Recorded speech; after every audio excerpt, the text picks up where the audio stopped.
चंबल।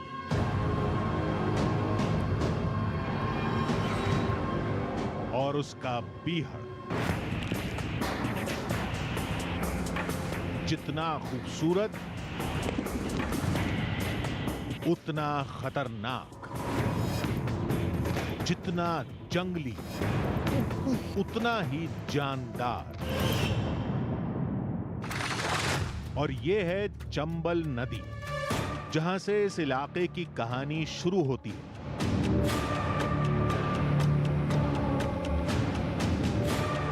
कहानी भी पुरानी है और इसकी पहचान भी। इसमें बागी हैं, बीहड़ में गरजती उनकी बंदूकें हैं, कटीले जंगल में उलझी चंद जिंदगियां, और साथ में एक अनजाना खौफ। इस पहचान से जुड़े किस्से आपने बहुत सुने हों, फिल्मों में बहुत तस्वीरें भी देखी हों, लेकिन केवल मिट्टी के ये टीले बीहड़ नहीं हैं।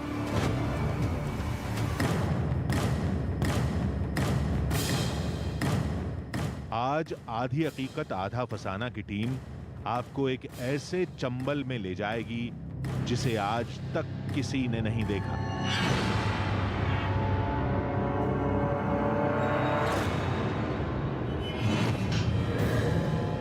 रहस्य में उलझे वो इलाके जिनकी पहेली आज तक नहीं सुलझ पाई।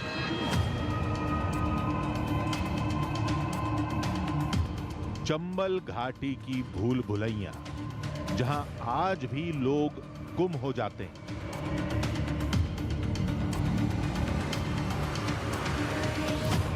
जहां मगरमच्छ और घड़ियालों का रेतीला साम्राज्य है।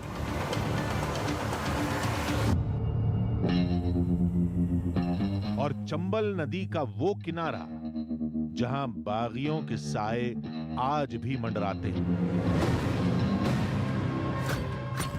तो आज चलते हैं एक ऐसे चंबल में, देखते हैं बीहड़ का वो कोना जिसके बारे में न किसी ने सुना है, न किसी ने देखा है, और न किसी ने लिखा है। अरे कुछ नहीं।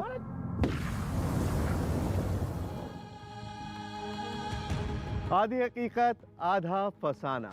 आज हम आपके सामने एक ऐसे इलाके की कहानी लेकर आए हैं जिसके फसाने आपने फिल्मी पर्दे पर तो बहुत बार देखे होंगे, किस्से कहानियां भी आपने बहुत सुनी होंगी, लेकिन उसकी हकीकत से बहुत कम लोग वाकिफ हैं। मैं बात कर रहा हूं चंबल और उसके बीहड़ की। अब चंबल का नाम सुनते ही आपके जहन में क्या आता है? मिट्टी के ऊंचे ऊंचे टीले, कटीले जंगल, कुछ बागी और उनकी गरजती बंदूकें, यही ना? लेकिन चंबल अब बहुत बदल चुका है, ये सारी बातें पुरानी हो चुकी हैं। तो चलिए आज हम आपको असली चंबल में लेकर चलते हैं, वो चंबल जिसमें कदम कदम पर चौंकाने वाली कहानियां हैं, बहुत सारे अनसुलझे रहस्य हैं। कोशिश करेंगे कि हम इन सारे रहस्यों को सुलझा सकें, लेकिन ये सब करने के लिए हमारे पास वक्त सिर्फ और सिर्फ 24 घंटे का है। जय भवानी, जय भवानी, माई रक्षा करे, माई रक्षा करे। ब्रह्मपुरी वालों, जय बागी मान सिंह को गैंग है गो। जी उठाने की कोई दरकार ना है, जो खलीफा बनेगो गोली खाओगो।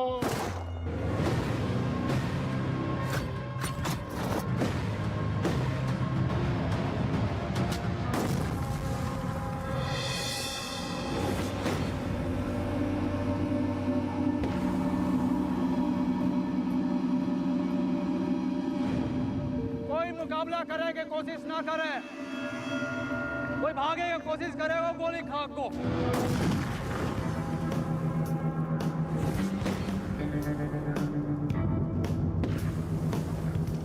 बीहड़ में बागी होते हैं, डकैत मिलते हैं पार्लियामेंट में।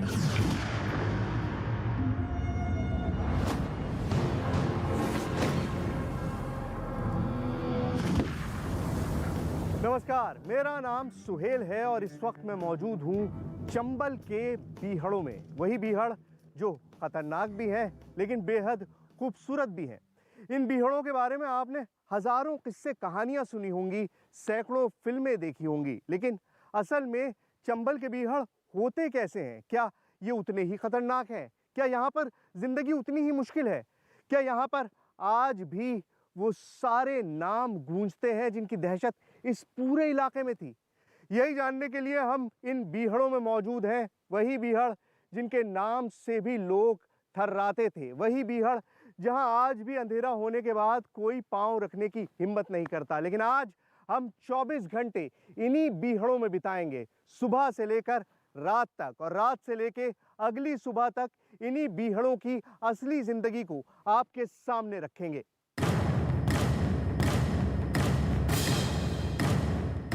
मंजिल चंबल की घाटी, लक्ष्य मिट्टी के टीलों से अलग एक नए बीहड़ की खोज।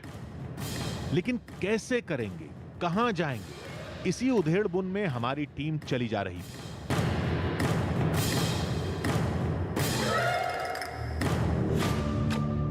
तभी दूर पहाड़ पर एक भवन दिखा जिसकी बनावट संसद भवन की तरह थी। आखिर ये है क्या? जानने के लिए आधी हकीकत आधा फसाना की टीम उस तरफ बढ़ी, और जैसे ही ऊपर पहुंचे भवन के आकार ने चौंका कर रख दिया।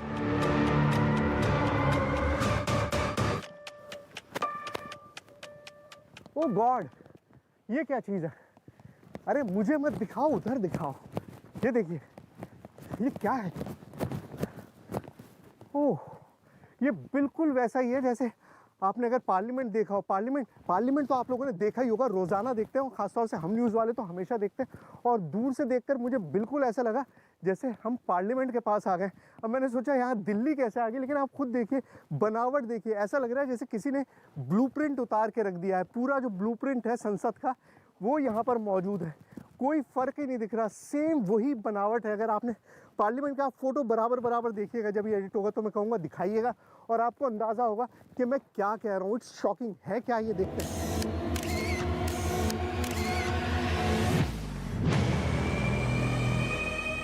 है ना दोनों एक जैसे? फर्क करना मुश्किल है, लेकिन यही हकीकत है।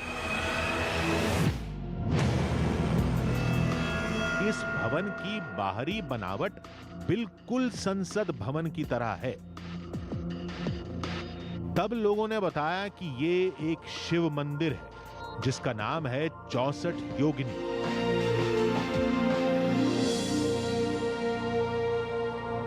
बहुत सारे मैंने वीडियो देखे यूट्यूब पे अलग अलग इस चीज़ के बारे में, तो मुझे बहुत इंटरेस्ट था कि आके एक बार खुद आके देखे। और उसके बारे में मैंने बहुत सारे यूट्यूब में बहुत इन्फॉर्मेशन लिया है पहले ही, तो मुझे पता था कि ये मंदिर पूरा जैसे संसद भवन इसी के आधार पे बनाया गया है। और उसके साथ में यहाँ जो 64 योगिनी का मंदिर था पहले, वो भी सुना हुआ था मैंने।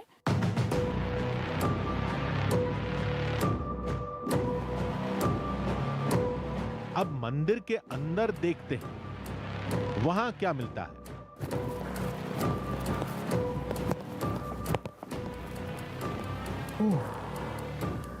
पूरा राउंड, मतलब कमाल की बात है। यहाँ से भी खड़े होकर अगर मैं देख रहा हूँ तो ऐसा लग रहा है जैसे कोई टॉप है।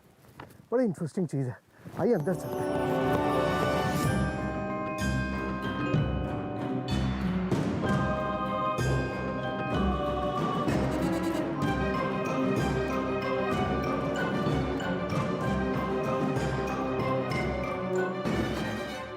अंदर का नजारा तो और भी चौंकाने वाला निकला। मंदिर के अंदर की बनावट भी संसद से मिलती जुलती निकली। चारों तरफ गलियारा और बीच में भी गोल गुंबद वाली जगह। आखिर ये है क्या? मतलब ऐसी चीज़ तो मैंने सोचा नहीं था कि यहाँ चंबल की बीहड़ में मुझे इस तरह से पार्लियामेंट का ब्लूप्रिंट दिखाई देगा। ये है क्या? ये मंदिर है क्या है ये मूल रूप से 64 योगिनी मंदिर इसको कहा जाता है। भारतीय पुरातत्व सर्वेक्षण विभाग के अनुसार इसको 1323 ईस्वी में निर्मित माना जा रहा है, लेकिन किंवदंतियों के अनुसार ये 6वीं से 9वीं सदी के बीच में बनाया हुआ है। ये जमीन से 150 फुट ऊपर ऊंचाई पर बना हुआ पत्थर का एक जो मंदिर है बिल्कुल गोलाकार आकार में बना हुआ है। 65 कमरे इसके अंदर हैं और 65 कमरों में भी प्रत्येक में एक एक शिवलिंग है। इन दो तस्वीरों को देखिए, कौन बता सकता है कि इसमें एक चंबल का 64 योगिनी मंदिर है और दूसरा दिल्ली का हमारा संसद भवन।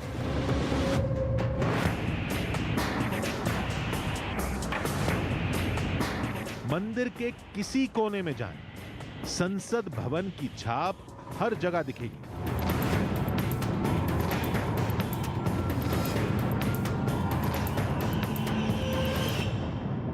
देखिए, संसद के कॉरिडोर्स ऑफ पावर यानी कि सत्ता के गलियारों के बारे में तो मैंने भी सुना था, आपने भी सुना ही होगा, लेकिन जो मैं आज देख रहा हूं वो अपने आप में एकदम अजूबा है। ये गलियारा बिल्कुल वैसा ही है जैसा मैं बचपन से देखता आया हूं तस्वीरों में, संसद में, अब पत्रकारिता में मैंने संसद में कई बार देखा। ये गलियारा बिल्कुल वैसा ही है, बिल्कुल उसी तरह के पिलर्स बने हुए हैं, मैंने गिनती नहीं की, लेकिन बिल्कुल ऐसा लग रहा है जैसे संसद का मिनिएचर रूप है, छोटा रूप है। दिल्ली की संसद को पहले यहाँ पर बनाया गया, डिज़ाइन करके देखा गया और उसके बाद उस बड़ी संसद को स्थापित कर दिया गया। बिल्कुल ऐसा ही लग रहा है। क्या कनेक्शन है मुझे नहीं पता, लेकिन अगर आपको मिनिएचर संसद देखनी है, एक छोटी संसद देखनी है, ये देखना है कि संसद का ब्लूप्रिंट कहाँ है, तो आ जाइए यहाँ चंबल में।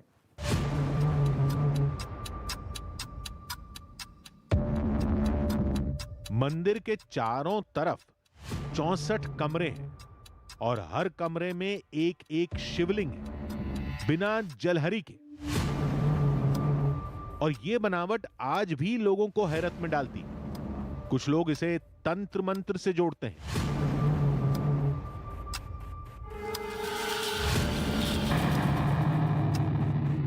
तो कुछ पुराने समय के बागियों से।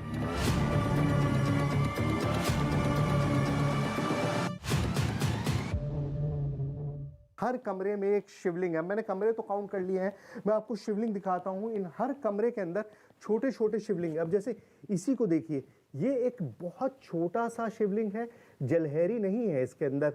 जो जल चढ़ाने का चारों तरफ जलहरी होती है वो इसके अंदर नहीं है, लेकिन शिवलिंग मौजूद है। और इसी तरह की शिवलिंग चारों तरफ, मतलब इस पूरे सर्कमफ्रेंस में जो कमरे बने हुए हैं, हर कमरे के अंदर इसी तरह का शिवलिंग मौजूद है। और जैसा मैंने आपको बताया, बार बार बता रहा हूं कि साधना का केंद्र था, तो साधना होती थी, पूजा नहीं होती थी यहां पर। ये मंदिर बीहड़ से चंद किलोमीटर की दूरी पर है। कहते हैं जब बीहड़ पर बगावत का परचम लहराता था, तब ये मंदिर बागियों की सबसे बड़ी शरण स्थली थी। लेकिन आज इसके दिन सन्नाटे में कट रहे हैं। ये चंबल का पहला रहस्य था जिसका सामना हमारी टीम से हुआ। तो अपने आप में बड़ा शॉकिंग सी जगह है। मुझे लग रहा है बीहड़ में इस तरह की बहुत सारी जगहों से सामना होता ही रहेगा। हर चीज़ अपने आप में चौंकाने वाली है। लेकिन मकसद बीहड़ है, मकसद ये मंदिर नहीं था। इस मंदिर पे तो नज़र पड़ गई और इसका जो स्वरूप है, जो इसकी फॉर्मेशन है, उसने मुझे अपनी तरफ खींच लिया। लेकिन अभी चलते हैं बीहड़ में, क्योंकि हमारा असल मकसद वही है, ये समझना कि आखिर चंबल का बीहड़ आज कैसा है, क्या आज भी बीहड़ उतना ही डरावना है। आइए। अब हमें चंबल के उस इलाके में जाना था जहां दिन के उजाले में जाने से भी लोग कांपते हैं। उसका नाम है बीहड़। लेकिन बीहड़ में घुसने से पहले हमें एक बेहद जरूरी काम करना था। देखिए, ये मुरैना का सराय छौला थाना है और सबसे ज़्यादा बीहड़ का क्षेत्र जो है वो इसी थाने के अंडर में आता है। अगर अब आपको बीहड़ जाना है तो दो चीज़ें सबसे इम्पॉर्टेंट है। पहली तो ये कि आपको सर्वाइवल इंस्टिंक्ट्स थोड़ी बहुत आनी चाहिए, और दूसरा ये कि पुलिस को तो आपको इन्फॉर्म करना ही पड़ेगा, क्योंकि वो ऐसा एरिया है कि अमूमन लोग वहाँ पर जाते नहीं। और जब आप वहाँ पर जा रहे हैं और पुलिस को इन्फॉर्मेशन नहीं है तो आप बहुत सारी प्रॉब्लम्स में आ सकते हैं। इसीलिए मैं यहाँ पर आया था कि कम से कम मैं इन लोगों को बता सकूँ कि मेरा प्लान क्या है। अब ये बिल्कुल तैयार नहीं है इस चीज़ के लिए। पुलिस ने मुझे साफ तौर पे कहा है कि आप ऐसा कुछ भी अटेम्प्ट मत करिए, लेकिन फिर भी हमारा तो चैलेंज यही है कि हम 24 घंटे बिताएंगे बीहड़ में। तो आइए चलते हैं। आखिर बीहड़ में ऐसा क्या है वहां जाने से लोग अब भी क्यों डरते हैं? क्यों पुलिस लोगों को मना करती है? और अगर चले गए तो फिर क्या होगा?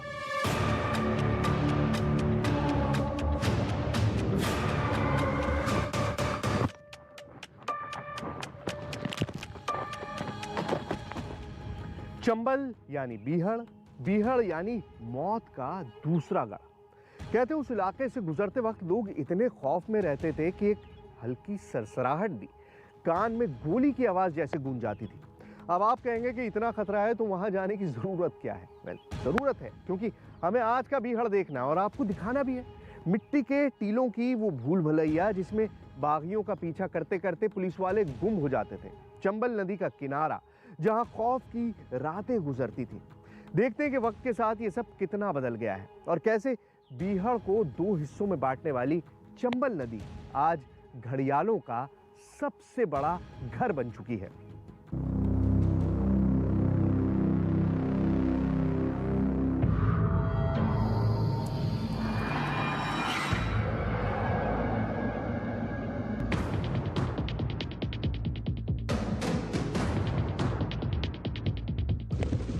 तो चंबल की पहचान क्या है? चंबल की पहचान है ये चंबल नदी, और नदी किनारे हम पहुंच चुके हैं। बीहड़ में जाना है, लेकिन उससे पहले मैं आपको इस नदी के नज़ारे दिखाना चाह रहा हूं। देखिए, इंडिया को छोड़िए, एशिया में भी शायद सबसे साफ नदी है और इसी वजह से जो वाइल्ड लाइफ है, जो ओकेटिक लाइफ है, वो लाजवाब है। यहाँ पे घड़ियाल भी मिलते हैं, यहाँ पे रिवर डॉल्फिन्स भी मिलती हैं।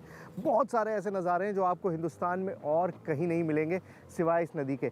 बोट हमारी तैयार है, ज़ाहिर हम पैदल चल के तो जाएंगे नहीं, बोट तैयार है। बोट में चलते हैं और आपको दिखाते हैं कि हम बीहड़ का रास्ता, आपको पहले बाहर से बीहड़ का एक ओवरव्यू देंगे और फिर बीहड़ के अंदर चलेंगे। आइए।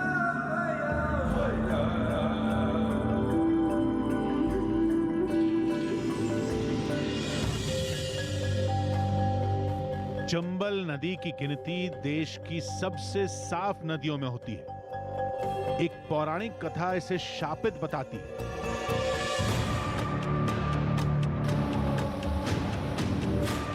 लेकिन आज इसकी गोद सैकड़ों मगरमच्छों, घड़ियालों और कछुओं का बसेरा बनी हुई है। देखिए, चंबल का घड़ियाल अगर आपने नहीं देखा तो देख लीजिए। ये मैजेस्टिक जानवर है और चंबल की पहचान भी, और हमारी एक्टिविटी की वजह से वो पानी में चला गया, लेकिन आप देख सकते हैं कि किस कदर मैजेस्टिकली वो आराम कर रहा था। बिल्कुल ऐसा लग रहा था कि उसको बहुत सुकून है। वाकई ये जगह, आप कितना भी समझ लीजिए कि कितनी ज़्यादा इसके अंदर बीहड़ है, बातें हैं, लेकिन सुकून बेइंतहा है। जो चंबल नदी कभी बागियों के लिए कुख्यात थी, आज ये घड़ियाल और मगरमच्छ का सबसे बड़ा ठिकाना है।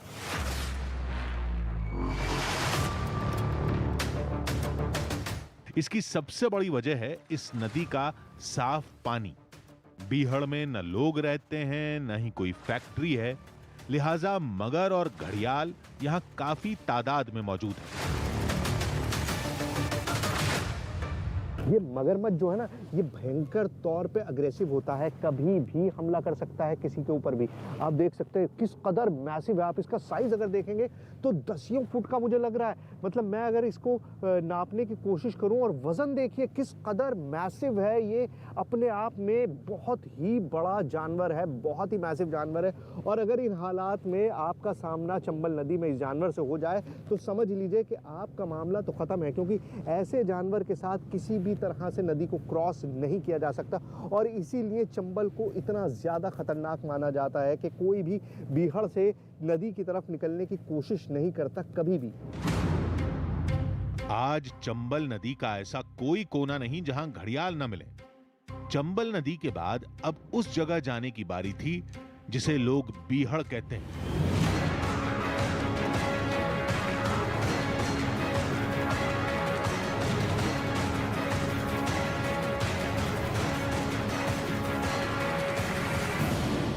जहां मिट्टी के टीलों की भूल भुलैया आज भी दहशत फैलाती है, जहां पत्तियों की चटक आवाज भी गोली चलने जैसी लगती है। इन पगडंडियों से गुजरने में डर आज भी लगता है। तो फाइनली उन बीहड़ तक हम पहुंच ही गए जिनके लिए हम दिल्ली से मुरैना तक आए हैं। आपको ये पीछे दिखाई दे रहा है, क्या लग रहा है आपको? ये पीछे ऐसा लग रहा है जैसे कोई गली है, कोई पगडंडी बनी हुई है, इसे दर्रा बोलते हैं और यही है बीहड़ की पहचान। पहाड़ों के कटाव से इसी तरह से गहरे रास्ते बने हुए हैं और इन्हीं रास्तों से होकर जो पूरे गैंग्स थे वो घूमा करते थे इन बीहड़ों में। और क्योंकि आप ऊंचाई पर होते हैं और बहुत नीचे भी होते हैं तो इस तरह से डिसबैलेंस बना रहता है जिसकी वजह से किसी को कुछ भी नज़र नहीं आता। अब लाइन ऑफ साइट जो है यहाँ पर वो बिल्कुल भी नहीं होती। आप देखिए आपको कितनी दूर तक दिखाई दे रहा है। मेरे पीछे मुझे सिर्फ 100-150 मीटर तक ही दिखाई दे रहा है, उसके बाद फिर वो गली टर्न हो गई है तो कोई आगे लाइन ऑफ साइट नहीं है। तो यहीं से अंदर शुरू करते हैं, अंदर चलते हैं और आपको दिखाते हैं कि बीहड़ कितने खतरनाक होते हैं। आइए। बीहड़ में क्या होता है ये भी सबको पता है, लेकिन बहुत कम लोग इस बात को जानते हैं कि बीहड़ बनते कैसे हैं, मिट्टी के टीले कैसे खड़े होते हैं, ये संकरी घाटियां कौन बनाता है। और जवाब है ये चंबल नदी। तो बीहड़ बनता कैसे, कटाव कैसे हो जाता है? ये चंबल पहले बहुत आती है, यहाँ तक आ जाती है। फिर जब उतरती है तो अपने मिट्टी को ले जाती है वो, अच्छा इसलिए ज़्यादा बन गई। अच्छा। अब जैसे वर्षा ज़्यादा हो रही है, अब टीले हो गए तो मिट्टी नीचे से खुदेगी तो ऊंचाई तो उनकी बढ़ेगी। अच्छा। ज़मीन नीचे जा रही है, हाँ, टीले ऊंचे हो रहे हैं, हाँ, तो इस वजह से ये टीले बन गए, जंगल बनता जा रहा है। तो बीहड़ में जाना रहना मुश्किल काम है, गुजरना बीहड़ से? पहले था, अब नहीं। ऐसा भी नहीं है कि आज बीहड़ में सब ठीक है। आज भी इसके खतरनाक रास्ते इंसान को डराते हैं।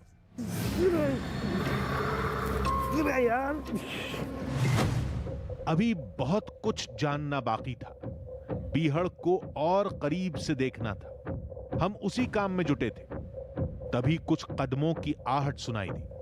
हमारी टीम सजग हो गई। कौन हो सकता है? आहट तेज होती जा रही थी, तभी अरे सर जी, ये कौन लोग हैं, कुछ बातचीत की है? कहाँ से आए हैं?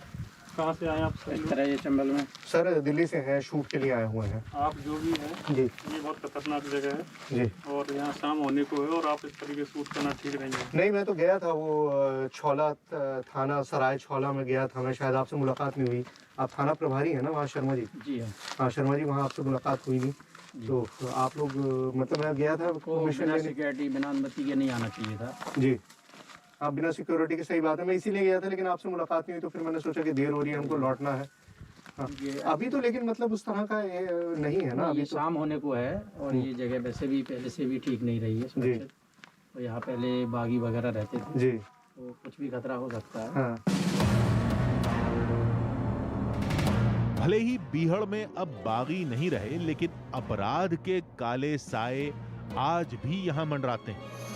लिहाजा पुलिस के गश्ती दल को दिन में कई बार बीहड़ के चक्कर लगाने पड़ते हैं। पुलिस की चेतावनी के बाद बीहड़ में एक पल रुकना अब ठीक नहीं। हम तेजी से लौटने लगे, लेकिन ये नहीं पता था कि एक बहुत बड़ी मुसीबत आगे इंतजार कर रही है। आधी हकीकत आधा फसाना। बीहड़ में अब बागी नहीं रहे, आतंक खत्म हो गया है, लेकिन बीहड़ का वजूद आज भी कायम है। इतना ही नहीं, उसका इलाका फैलता जा रहा है। लिहाजा जिसने भी बीहड़ को हल्के में लिया वो संकरे रास्तों में गुम होकर रह गया। हमारी टीम के साथ भी यही हुआ। चलिए मान लिया कि बागियों का खौफ खत्म हो चुका है, मौत का खतरा भी नहीं है, फिर भी आपसे कोई एक रात बीहड़ में गुजारने के लिए कहे तो क्या आप तैयार होंगे? वेल, आप क्या, कोई भी नहीं जाएगा, लेकिन हमें बीहड़ में रहना था। कहते हैं कि रात के वक्त आज भी बीहड़ में कुछ रहस्यमयी हरकतें होती हैं, कुछ साए मंडराते हैं। कोई इसे पौराणिक कथाओं से जोड़ता है तो कोई अपराधियों से। देखते हैं कि हमें क्या मिलता है। फिलहाल तो हम पुलिस की चेतावनी के बाद बीहड़ से बाहर जाने का रास्ता तलाश रहे थे कि तभी एक अनहोनी हो गई।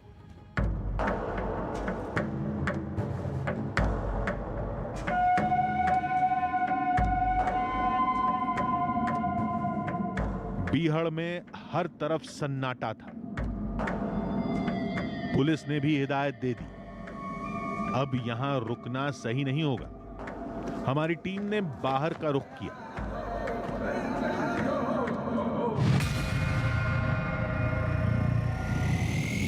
आधी हकीकत आधा फसाना की टीम अनहोनी का शिकार हो गई। बीहड़ के भूल भुलैया में टीम रास्ता भटक गई। क्या मुसीबत आ गई है? सदस्य एक दूसरे से अलग हो गए।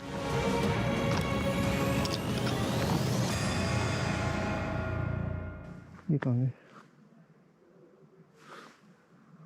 निजाम भाई,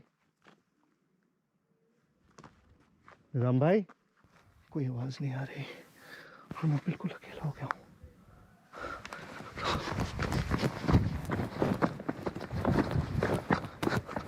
भागने के अलावा और कोई चारा नहीं। कहाँ जाऊँ, कहाँ तलाशूं? Oh God. Shit. Shit.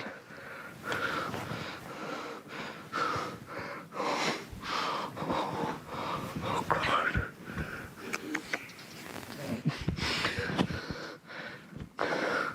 बिल्कुल अकेला रह गया हूँ। मुझे कुछ भी नहीं समझ आ रहा कि मैं कहाँ से तलाशूं। निजाम भाई, निजाम भाई,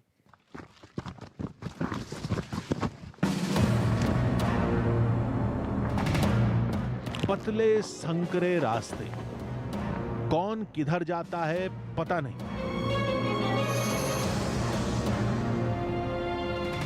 बागियों का पीछा करते वक्त पुलिस की टीम भी शायद ऐसे ही भटकती होगी।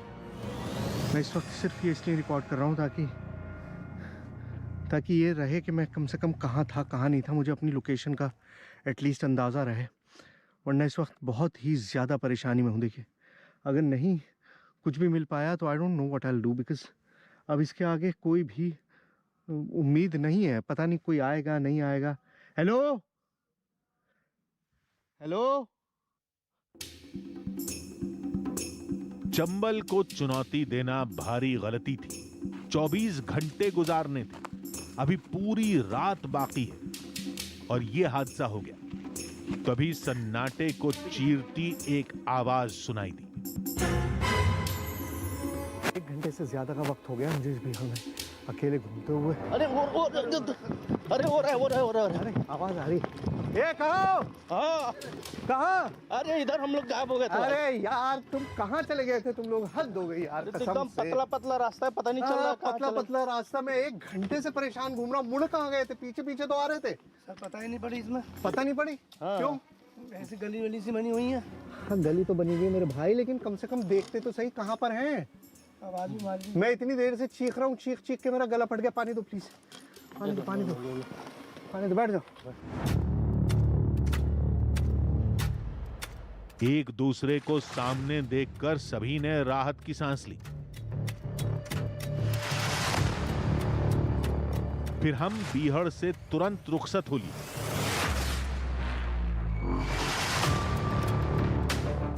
समझ गए कि बीहड़ में और रुके तो शायद दोबारा फिर न मिल पाए।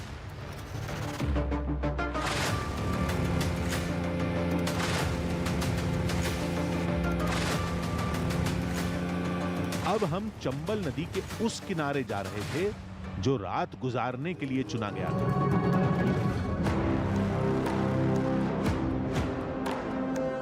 काफी जांच पड़ताल के बाद हमने ये किनारा चुना। बोट हमें छोड़कर चली गई। रात में रुकने का चैलेंज हमारा था। नाव वालों को अपनी जिंदगी दांव पर नहीं लगानी, रुकने का इंतजाम खुद करना था। शाम का वक्त हो रहा है, सूरज डूबने के बहुत करीब है और टेंट जहाँ लगाना था वहाँ पता नहीं कहाँ लगा नहीं लगा। यहाँ मुझे दिख नहीं रहा है कुछ भी। अब करना ये पड़ेगा कि क्योंकि यहाँ अर्थियाँ वगैरह जलाई जाती हैं तो लकड़ियाँ तो बहुत सारी पड़ी हुई हैं। जैसे ये बांस कटा हुआ पड़ा है, अगर मैं ये लकड़ियाँ इकट्ठी कर लूँ तो हो सकता है कि इनसे कुछ अपने रहने लायक बना पाऊँ। चलिए कोशिश करते हैं। आइए पहले एक जगह इकट्ठा करते हैं जितनी लकड़ी मिल जाए, उसके बाद देखते हैं कि क्या हो सकता है क्या नहीं।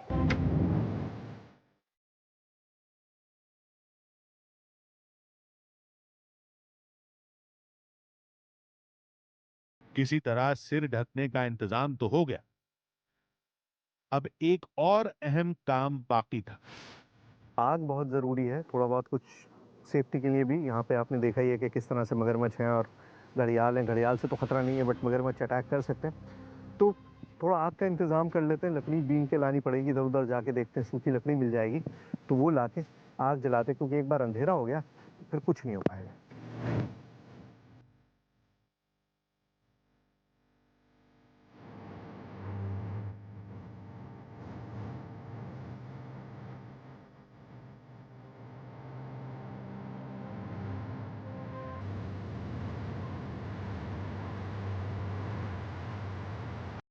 ओह गॉड, फाइनली वक्त आ गया कि आग हमने जला ली है। बिल्कुल अंधेरा हो गया था, कुछ भी दिखाई नहीं दे रहा था। सबसे ज़्यादा प्रॉब्लम थी ठंड की।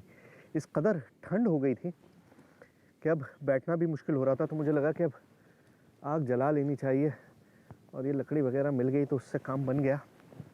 तो देखिए, मैंने आपसे कहा था कि मैं आपको बीहड़ के 24 घंटे दिखाऊंगा।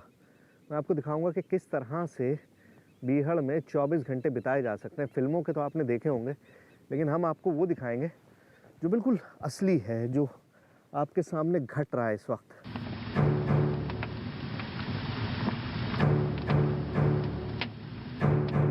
बगल में चंबल नदी, उसमें तैरते सैकड़ों मगरमच्छ, चारों तरफ बीहड़ का सन्नाटा, और सुरक्षा के नाम पर केवल आग और छोटा टेंट। सोचकर रोंगटे खड़े हो जाते हैं। लेकिन ये एक चुनौती थी जिसे हमने स्वीकार किया था। आज जो कुछ हमारे साथ हुआ वही इतना शॉकिंग था कि उसको रिकलेक्ट करना थोड़ा मुश्किल काम है। लेकिन शुक्र है कि हम सब लोग ठीक हैं, सेफ हैं, और बस अभी किसी तरह से अगले 6-7 घंटे बीत जाएं, थोड़ी रोशनी हो जाए तो हमारी बोट भी आ जाएगी।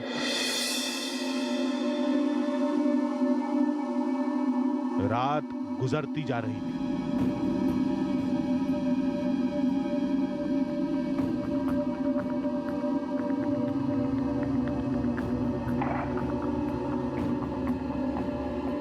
कभी नदी से छपाक की आवाज आए तो कभी बीहड़ की तरफ से जानवरों की। मैं जहाँ हूँ बिल्कुल मेरे पीछे बीहड़ है। इसी रास्ते से निकलकर मैं बाहर आया था, और ये सारा जो है ये पूरा बीहड़ का इलाका है। ये वो जो आपको दिखाई दे रहे हैं पहाड़, टीले, वो सब कुछ वैसा ही है।